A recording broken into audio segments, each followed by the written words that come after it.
His smile captivated America. His death shocked the world. But did you know he didn't write his famous book? Or that he took dangerous cocktails of drugs every day just to get out of bed? Watch this video to the end, and you'll learn how the most charismatic US president spent years perpetuating the most brilliant and dangerous deception, a myth about himself.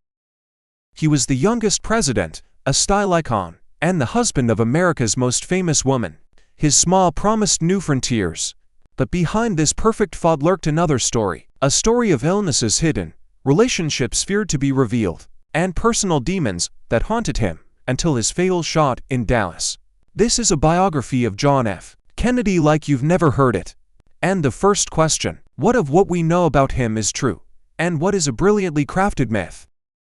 John Kennedy wasn't just ill, he lived in constant pain, with diagnoses that, in those days, were tantamount to a death sentence. Since childhood, he had suffered from Addison's disease, a deterioration of the adrenal glands that, without hormone therapy, would lead to death. His spine was so damaged that in 1954, he underwent excruciating back surgery, after which he was twice given final prayers. But the public saw a tanned yachtsman with a perfect smile. This contrast was maintained by his personal physician, Dr. Max Jacobson, nicknamed Dr. Phil Good, who injected him with cocktails of methamphetamines, steroids, hormones, and painkillers. Historians are certain that without this chemical support, Kennedy would not have been physically able to endure 18-hour workdays. Imagine that at the height of the Cuban Missile Crisis, when the world was on the brink of nuclear war, the man with his finger on the button was mentally unstable due to a cocktail of amphetamines. Who was really making the decisions in the White House, the president or his physician? Joseph Kennedy didn't simply sponsor his son's career, he was its architect and foreman. A former ambassador and multimillionaire who made his fortune smuggling alcohol during Prohibition and engaging in dubious stock market manipulation, he bluntly stated, "We don't come into politics to serve, we come to govern." He bought John a seat in the House of Representatives, investing heavily in PR and convincing the incumbent congressman not to seek re-election. Later, he financed his Senate victory by paying journalists for favorable articles and sponsoring entire newspapers. The elder Kennedy controlled every step, from his speeches to his wardrobe. Was John Kennedy a politician in his own right, or merely a charismatic puppet in an expensive suit, whose strings were held by his father, who dreamed of dynastic power? Profiles in Courage, published in 1956, became a bestseller and won the 1957 Pulitzer Prize for biography. It cemented Kennedy's image as a thinker and historian. However, his closest speechwriter and advisor, Theodore Sorensen, later admitted that he was the primary author of the book, with Kennedy himself merely making edits and providing ideas. Moreover, researchers note that a significant portion of the text may have been plagiarized from the works of other historians. This literary success was a carefully orchestrated campaign ploy to enhance the candidate's intellectual status. So where was the line drawn between the real Kennedy and this artfully crafted image? Was his genius in identifying talented people and appropriating their work, claiming it as his own?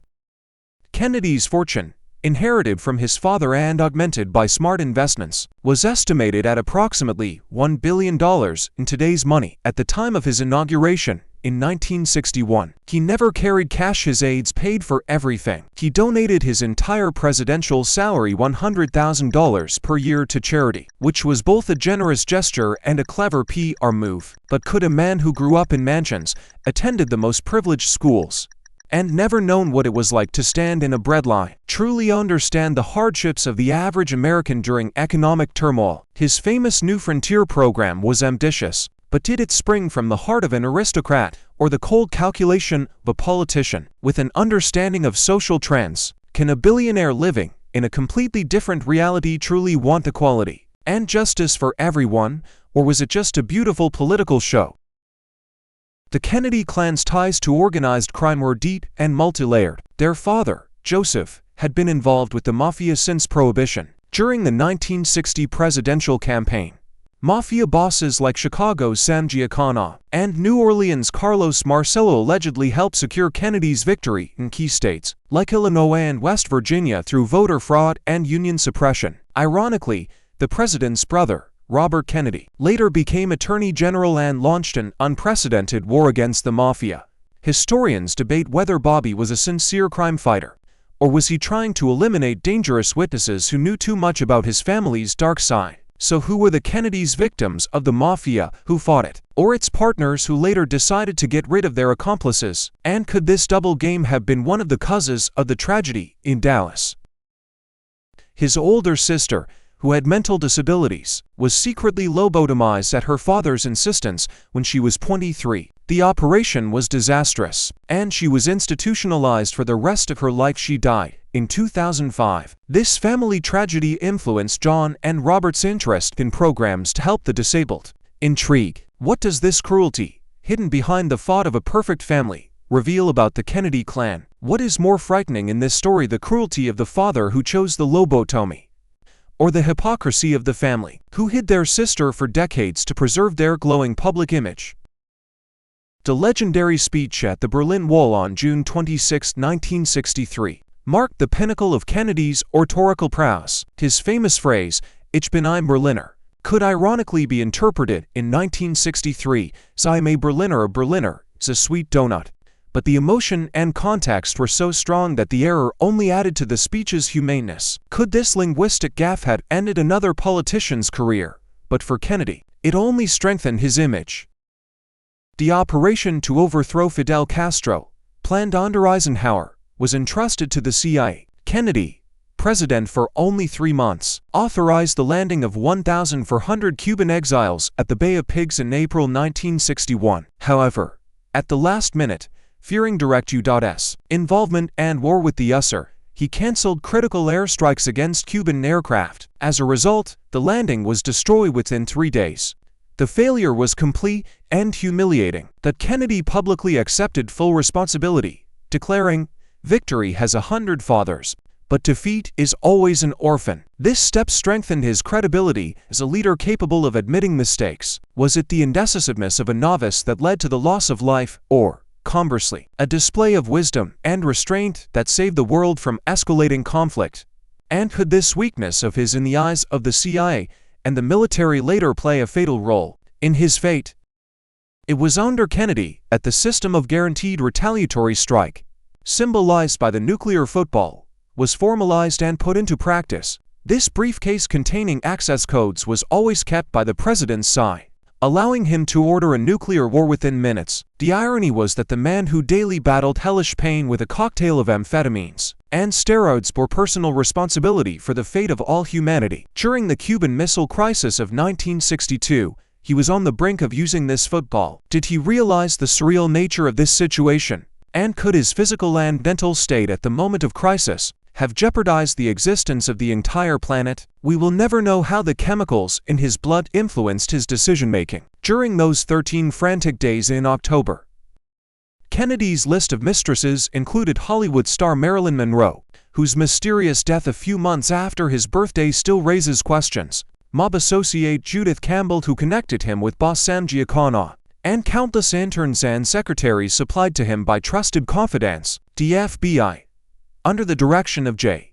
Edgar Hoover, the most knowledgeable man in America, compiled a detailed dossier on him, complete with photographs and witness statements. Hoover personally warned Kennedy that he knew everything, essentially giving him unlimited power over the president. The press, enamored of Kennedy, maintained an unspoken pact of silence. At what price was this silence? And was the Dallas assassination not only political, but also a conspiracy of silence that someone decided to break forever, tired of the risks posed by the president's turbulent personal life? A week after the assassination, in an interview with Life magazine, Jacqueline Kennedy deliberately drew a parallel between her husband's administration and the mythical kingdom of Camelot, the era of King Arthur, knights, nobility, and lost innocence. She quoted a musical, "Night doesn't last forever. One brief shining moment was known as Camelot." This image, created by a widow in a state of shock and grief, proved incredibly enduring. For decades, it cemented an idealized, romantic image of the Kennedy era in the public consciousness, obscuring all the darker sides, scandals, and failures. Who was the main architect of the Kennedy legend? He himself, with his speeches and style, or Jacqueline, who created an impenetrable mythological shield after his death. And was Camelot not the greatest PR project of the 20th century, transforming a real, complex man into a saint? The morning of November 22, 1963, was overcast in Dallas. The route of the presidential motorcade, scheduled to drive slowly through downtown, had been published in local newspapers several days in advance. Despite the threats, the Secret Service allowed the bulletproof canopy to be removed from the presidential limousine, a Lincoln Continental SS-100X, so that people could better see Kennedy and his wife. Kennedy himself reportedly said, "If someone wants to shoot the president, it's not that hard. All they have to do is take a tall building with a rifle." Was this decision a fatal mistake, a security breach, or part of a more complex picture in which someone had provided such ideal conditions for an assassin? Why Dallas, one of the cities most hostile to his policies? Kennedy's autopsy was performed at night at the Naval Hospital in Bethesda, with gross violations of protocol. Not all the necessary experts were present, and some wounds, such as a possible entry wound on the forehead, were inaccurately described or ignored. The most crucial physical evidence, the president's brain and the original autopsy slides, disappeared without a trace from the National Archives in the late 1960s. Officials gave contradictory statements. All of this made the official conclusion shots from behind and above extremely vulnerable to criticism and gave rise to dozens of conspiracy theories. Robert Kennedy, as Attorney General, didn't believe the Warren Commission's findings about a single assassin. He conducted his own investigation, using Justice Department resources. According to his aides, he concluded that the assassination was the result of a conspiracy, possibly involving the Mafia, anti-Castro Cubans, and possibly individual CIA officers dissatisfied with the president after the Bay of Pigs.